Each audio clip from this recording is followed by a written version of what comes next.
overcoming myths and objections in income properties. It's tough to predict the owner's share of costs and savings. Is that true? Well, a lot of people think it's true. Frankly, I mean, not to be uncharitable or anything, but I think it shows intellectual laziness. There's lots of software out there that helps you do this. First of all, you have to ask yourself, what are you using to do the calculations? You can certainly allocate upgrade costs and savings by the lease that's signed and the spaces, okay? And of course, that depends on your ability to mandate that sort of delineation whenever you're talking to vendors who are giving you proposals. Now, there are discounted cash flow calculations out there. Argus makes a fine piece of software that mortgage brokers and real estate brokers use all the time in the commercial real estate business. They're used to allocating expenses by tenant. They make assumptions for renewal probability and other factors. They provide estimates of the property's profitability and asset value using various inputs and sensitivity analyses.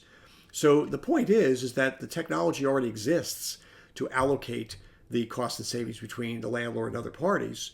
And what I've found is that by doing pre and post upgrade Argus models, you could very definitely, definitively isolate the landlord's share of costs and savings. Okay? So would having these figures make it easier for you to do CapEx cost recovery? The answer is absolutely yes. I mean, if you have a tenant auditor come into you and say, well, justify why you charged my tenant this much more in additional rent because, you put in this new chiller, it'd be nice to be able to say, well, here's the Argus model that we did before and after. Here's your tenant's share of operating expenses. Here's the amount of additional rent we assessed. And here's the additional savings that they enjoyed as a result of what we did. And you can see that the additional rent we assessed was actually less than what we had predicted would be their share of savings in the wake of the upgrade. Number 3, do you make the calculations a requirement of each capital project? And I would say absolutely yes, because you can't make these decisions in a vacuum, and you want to make sure that each capital project that hires a vendor to do the audit, specification, design, project management, they need to be focused on allocating costs and savings by tenant space, by lease, because otherwise it'll make it very difficult to calculate the cost of savings. So, as I mentioned, there are at least 5 approaches used by experienced landlords to address this issue.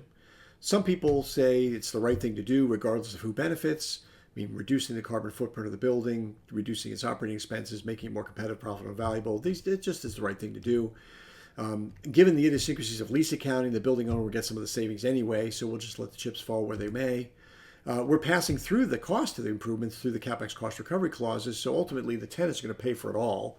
And whatever savings we get by default through the way the leases are structured, well, that's what we get. That'll just be a bonus. Some people say we're installing sub-meters and allocating the savings directly to the tenants where appropriate. And some people do it the way I recommended earlier in this lesson. They say, well, we're going to do multiple Argus runs, which is their wording for doing multiple models within the Argus discounted cash flow valuation software. And we're going to get it right. So that when the tenant auditor comes to us and says, yeah, well, how did you determine this amount of CapEx cost recovery to give my tenant each month? We can say, well, here's the Argus model, and based upon your tenant's share of the building's rentable square footage, this is their share of savings as predicted by the model, and this is how much the rent escalation was, or the additional rent was each month that we charged them. As you can see, the savings that were projected were actually larger than the amount of rent that we've assigned to your tenant in the form of additional rent for the CapEx cost recovery. By the way, each one of these approaches, I encountered every one of these approaches as I was recruiting the 2 billion square feet into the Energy Star Buildings program. And these were mostly large owners, people with 50 to 200 million square feet of property under management, but a lot of small owners as well. And I heard all 5 of these opinions rendered by people when I said, well, how do you feel about the who pays, who benefits thing? How are you going to deal with that as you do these improvements? So again, this is grounded in reality. This is not theoretical or hypothetical.